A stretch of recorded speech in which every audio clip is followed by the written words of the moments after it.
You're looking for an honest review of the Kawai ES920 digital piano. You want the real problems, not just the marketing fluff. But here's what surprised me. This piano, with its 88-key responsive hammer, III action and premium sounds, is almost universally praised.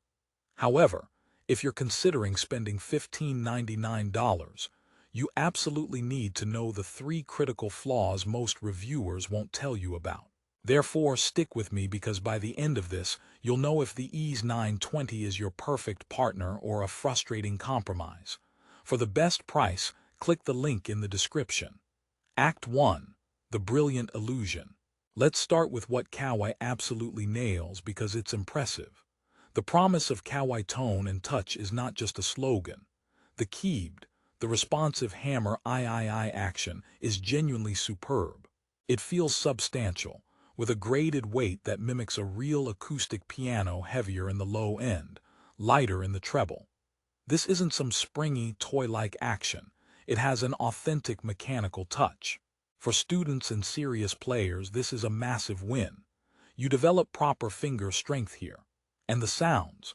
The core piano tones, especially the Shigeru Kawai SKX sampling, are rich, complex, and beautifully rendered. With 256-note polyphony, you'll never hear notes cutting out, even in the densest classical passages. It's a powerful package, but here's the first rehook. What if the very thing that makes it feel so good also creates its most annoying daily problem? Therefore, let's dive into problem 1, the keyed noise. This is the big one you'll find in user forums, not on the spec sheet. The realistic mechanical action comes with realistic mechanical sounds.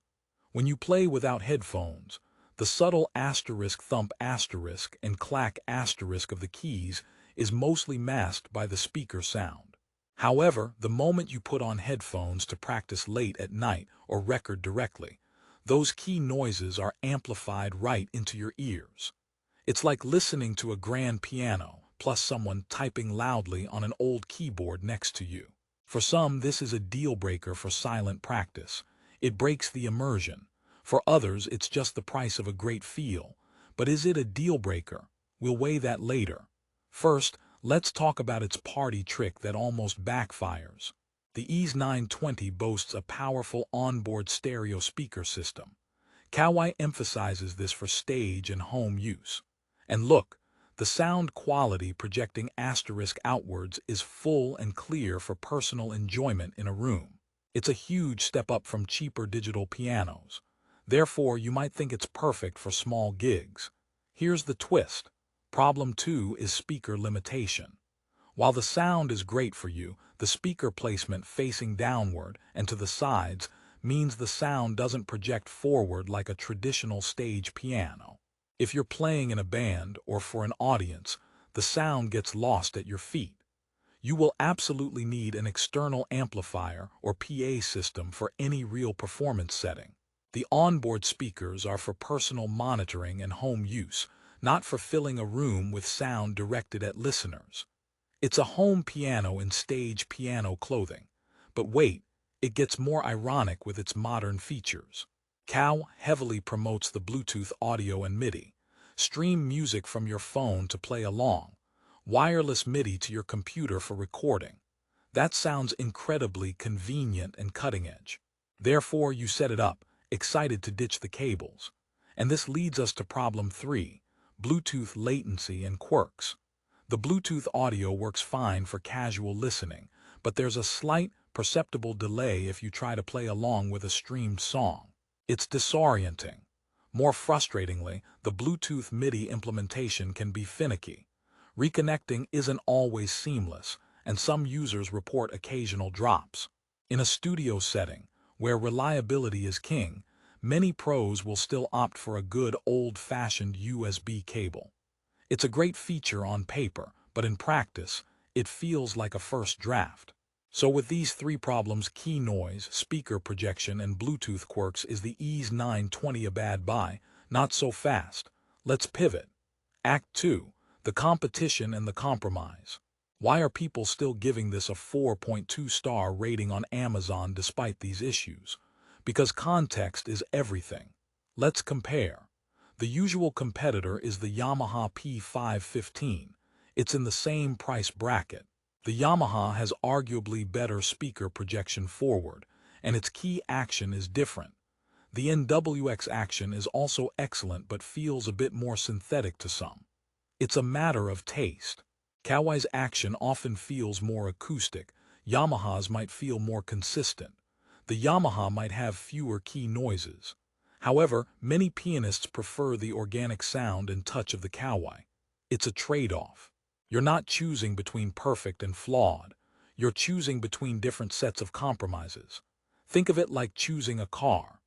The ES920 is the sports car with a stiff suspension that feels amazing on a track, but is noisy on the highway. The competitor might be the comfortable luxury sedan that's quiet but less engaging to drive. Which driver are you? Therefore, let's talk about who this piano is actually for. The ES920 shines brightest as a home digital piano for the serious student or pianist who values touch above all else. The 38 instrument sounds, while not a massive library, are high quality. The dual split modes are practical for learning. The design is sleek and relatively portable at just over 35 pounds. Though I wouldn't call it lightweight, it's manageable. If your primary use is headphone practice and you can tolerate or ignore the key noise, and you understand the speakers are for you, not an audience, then the core experience is phenomenal. The problems become minor quirks. It's like being annoyed your brilliant, funny friend always tells the same 3 jokes. You still love them. You just learn to sigh when they start the one about the piano walking into a bar. Because the punchline is always, it was looking for a key partner, see. You sighed. But what about the positive reviews? Let's decode them. People rave about the touch and sound because, in the grand scheme of digital pianos under $2,000, those 2 elements are top tier. The problems often appear in long-term ownership reviews. The key noise becomes noticeable after the honeymoon phase. The Bluetooth excitement wears off when you crave reliability. This is the deep dive most reviews skip. So does this mean you should avoid it?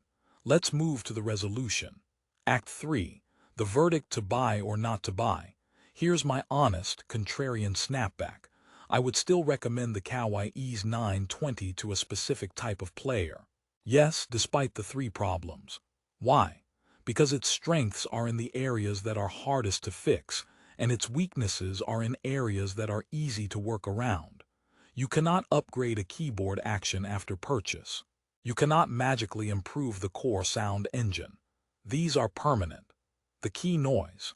You can use different headphones, adjust your playing technique, or simply get used to it. Many acoustic pianos have action noise too. The speaker projection.